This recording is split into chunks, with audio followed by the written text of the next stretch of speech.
I know I just said your name, but tell the people your name. Denise Nicole Battle. Okay, Denise Nicole Battle. What do you do? So I sing opera, jazz, R&B, worship music, gospel.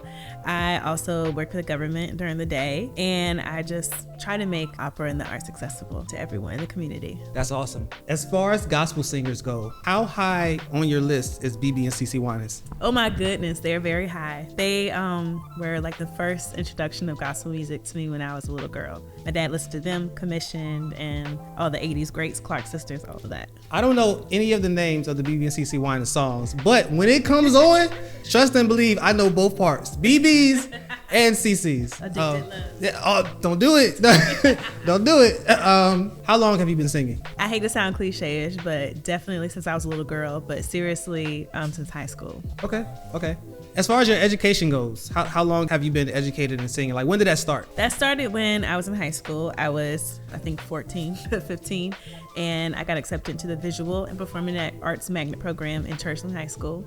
And that's when I had my first formal set of lessons, voice lessons. Was it like love at first lesson, or how did that work? The idea of taking a lesson was like everything I dreamed of, but then getting into the classical sector, it was something different and something new. So I had mixed emotions, but I was interested in just going for the ride. So in time, I started to fall in love with it. Okay. Teachers. Some teachers you like, some teachers you love, some teachers like, I'm not going to that class. Right. How was your experience with the teachers that you had? Thankfully, I liked all of my teachers. All of my voice teachers from high school up into graduate school, up into my voice teacher I have now. The level of just discipline and focus, that started like my junior year in Norfolk State with Ms. Gloria Amos. May she rest in peace.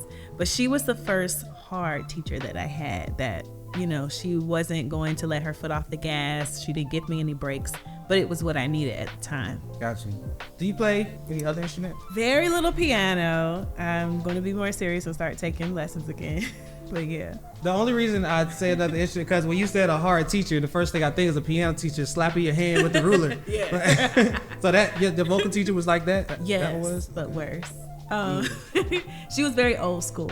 Okay. And her approach was, how can I say, very traditional, but with the tradition, I was able to understand, get a very great foundation, because I think if you don't have a good foundation, you don't know where to go from. So she was very instrumental in that aspect. Awesome. Shout out to her. Yes. So what's happening Saturday? Okay, so, I'm so excited. Saturday I have an event I'm curating and performing, Herstory through song in conjunction with the Contemporaries exhibition and programming series. And what my program specifically is focusing on amplifying and exposing Black women composers in art, song, and classical music. So just educating and exposing people on that front. Is this the first event you put together like this? For this type of series, yes. This program in particular, this will be the first time where I'm partnering with an organization like the CAN and also raising proceeds for an organization called Tidewater Area Musicians. They're a local music organization geared towards amplifying the legacy of music and helping Black musicians. So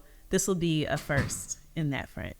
So was this planned to happen like right at the beginning of March?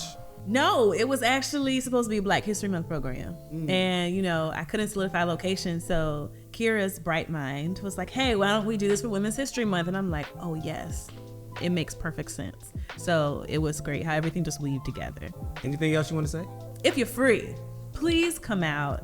It is at Assembly at 7:30 p.m. on Saturday, March 4th.